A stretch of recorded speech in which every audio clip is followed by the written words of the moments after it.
আসসালামু আলাইকুম। প্রিয় দর্শক, 21শে ফেব্রুয়ারি আজ।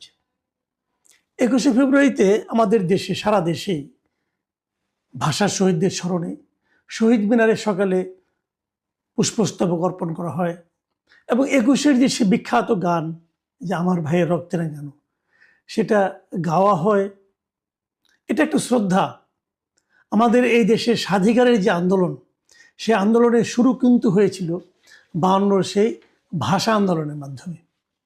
পৃথিবীতে খুব কম জাতি আছে যেখানে নাকি তারা মাতৃভাষায় কথা বলার অধিকার লাভের জন্য জীবন দিয়েছে। আমরা সেই খুব কম জাতির মধ্যে একটা।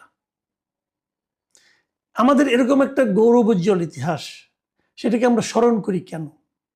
আমরা স্মরণ করি যে আমাদের জাতীয়তা বোধের উন্মেষ যে ঘটনার মাধ্যমে হয়েছিল, সেই ঘটনাটাকে আমাদের চেতনায় যুক্ত করার জন্য। এটা আমাদের একটা গর্বের দিন, কিন্তু সেই গর্বের দিনটাকে আমরা কিভাবে উদযাপন করি, অথবা আমাদের যারা দায়িত্বপ্রাপ্ত সরকারি কর্মকর্তা আছেন তারা কি করেন, অথবা এই দিবসটাকে কেন্দ্র করে, এই দিবসটাকে পুঁজি করে আমরা কিভাবে সংকীর্ণ দলীয় মনোভাবের প্রকাশ ঘটাই। আমরা বিভিন্ন সময় ঘটে এসেছি। আমরা পুরো জাতি ভাষার জন্য লড়াই করেছি, কিন্তু পুরো জাতি ঐক্যবদ্ধভাবে একসঙ্গে সেই লড়াইয়ের কথা স্মরণ করতে পারি না, একে অপরকে স্মরণ করতে দিই না। এই প্রবণতা আমাদের মধ্যে আছে।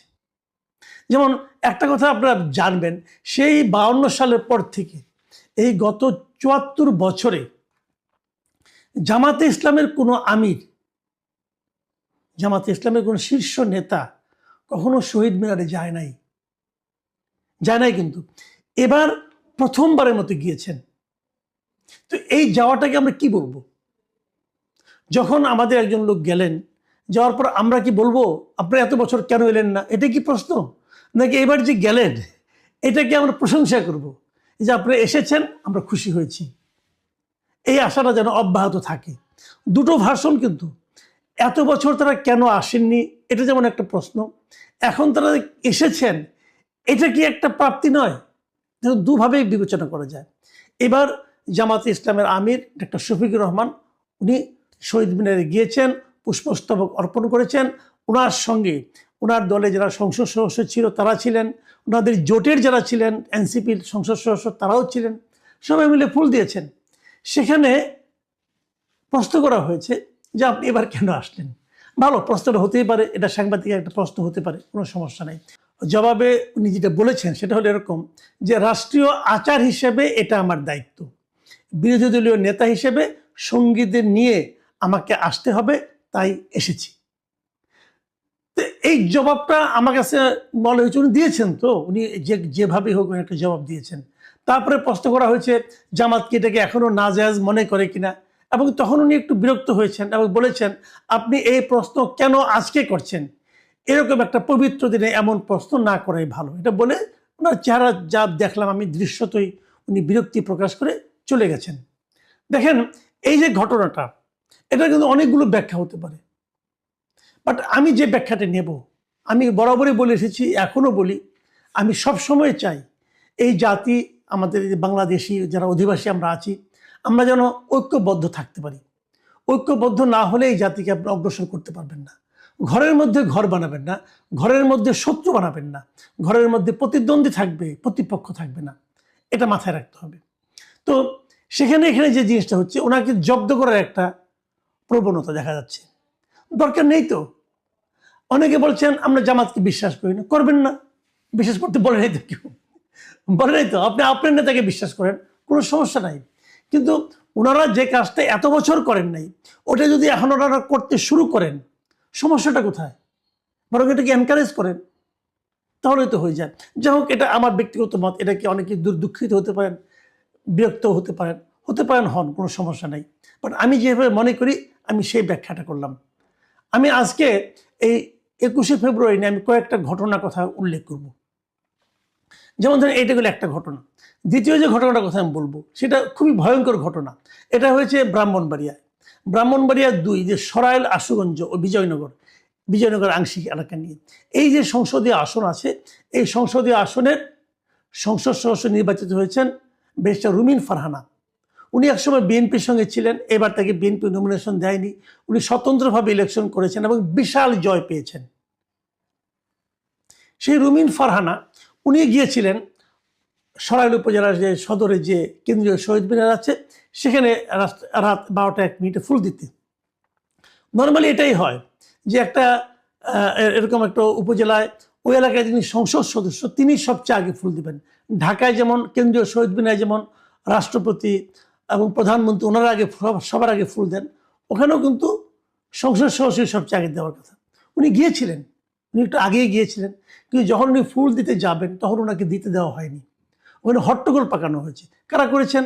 বিএনপির কতিপয় লোক, বিএনপির একজন নেতা, তার নেতৃত্বে বেশ কিছু লোক, তারা এখানে ওনাকে দিতে দেয়নি। কিছুটা শরীরে ধাক্কাধাক্কি করেছে, গায়ে হাত দিয়েছে বলে শুনেছি, আমি জানি না। কিন্তু এই যে এভাবে দিতে দেওয়া হলো না কেন?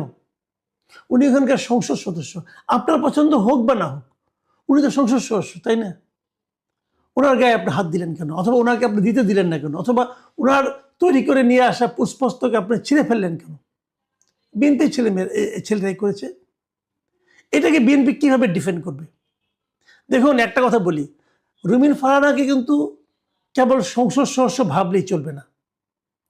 রুমিন ফারহানার বাড়ি ওখানে ব্রাহ্মণবাড়িয়া।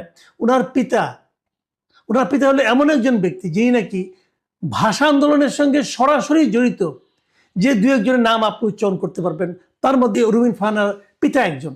রুমিন ফারহানার পিতা মিস্টার অলি আহাদ, উনি ভাষা আন্দোলনের সরাসরি সম্পৃক্ত ব্যক্তিদের একজন। মানে তখনও আমাদের পরবর্তী সময় যারা বড় বড় নেতা হয়েছেন এরা অনেকেই তখন কিন্তু এই আন্দোলনে সেরকম ভূমিকা রাখতে পারেননি, যেমনটি অলি আহাদ রেখেছিলেন। সেই অলি আহাদের কন্যা, একমাত্র সন্তান, তাকে আপনি অপমান করলেন। মানে আপনারা কি ভাই, আপনারা কি মানে বিএনপি না করলে কি কেউ মানে ভাষা আন্দোলনের ওখানে শ্রদ্ধা জানাতে পারবে না? বিএনপি না করলে কি অলি আহাদের যে আপনার যে মানে অবদান সেটা মিথ্যা হয়ে যাবে? বিএনপি না করলে কি এমপি সাহেব ওখানে গুরুত্ব পাবে না? আমি বিএনপির কেন্দ্রীয় নেতৃত্বকে বলবো, এই ঘটনার সঙ্গে যারা দায়ী তাদের বিরুদ্ধে আপনারা যদি দৃষ্টান্তমূলক শাস্তি দিতে না পারেন তাদের বিরুদ্ধে, তাহলে কিন্তু আপনার অন্যান্য উপজেলায়, অন্যান্য প্রান্তিক এলাকায় কিন্তু আপনাদের লোকজন এগুলো শুরু করবে এবং এটা অন্যায় হবে এবং এই অন্যায়ের সঙ্গে পুরো বিএনপির নাম জড়িয়ে যাবে। আমি অপেক্ষা করতে চাই বিএনপি তার ব্রাহ্মণবাড়িয়ার এই উচ্ছৃঙ্খল নেতাকর্মীদের বিরুদ্ধে কি ব্যবস্থা নেয়। আমি তৃতীয় আরেকটা ঘটনা বলি, একটা প্রত্যন্ত অঞ্চলের কাহিনী বলি। লালমনিরহাট, এখান থেকে কিছু লোক আজকে সকালেও আমাকে ফোন দিয়েছিলেন এবং তারা যেটা বলেছেন যে লালমনিরহাটে যে মানে আপনার মানে 21শে ফেব্রুয়ারি উদযাপনের যে কর্মসূচি ছিল সেটা অদ্ভুত কর্মসূচি ছিল। সকালে ওখানে ফুল দিতে যে ওখানে মানে প্রশাসনের যে গা ছাড়া ভাব, এটা বিভিন্নভাবে প্রকাশিত হয়েছিল। ওখানে একটা মাইক ছিল, কিন্তু মাইকের পেছনে কেউ ছিল না, মানে মাইক দিয়ে কোনো শব্দ বের হয়নি। ওখানে কোনো শহীদের মানে ভাষা আন্দোলনের যে গান, সে গান একবারের জন্য বাজেনি, অন্ততপক্ষে সকাল পর্যন্ত বাজেনি। 21শে ফেব্রুয়ারি উপলক্ষে ওখানে শিশু কিশোরদের মধ্যে এক ধরনের সাংস্কৃতিক প্রতিযোগিতা ছিল, সেখানে গজলের প্রতিযোগিতা ছিল। দেশাত্মবোধক গান অথবা ভাষা আন্দোলনের গান এগুলি না, গজলের প্রতিযোগিতা ছিল। মানে প্রশাসন কিভাবে মানে মানে এক ধরনের জঙ্গি আচরণ করেছিল এবং কিভাবে মানে আমাদের যে সংস্কৃতি সেই সংস্কৃতিকে উপেক্ষা করেছে সেটা কিন্তু লালমনিরহাটের এই দৃশ্য দেখলে বোঝা যাবে। মানে বিজাতীয়করণের যে কি প্রবণতা সেখানে ছিল। বিজাতীয়করণের আরেকটা প্রবণতার কথা বলে আজকে আলোচনা শেষ করব। এই বিজাতীয়করণের প্রবণতাটা কোথেকে আসছে বলি আপনাকে। আমাদের বিখ্যাত মিস্টার শফিকুল আলম, বিখ্যাত মানুষ, অথবা কয়েকদিন আগে বিখ্যাত ছিলেন, এখন যে কোনো মানুষ যেভাবে বলেন না কেন, উনি ছিলেন ডক্টর ইউনূসের প্রেস সেক্রেটারি।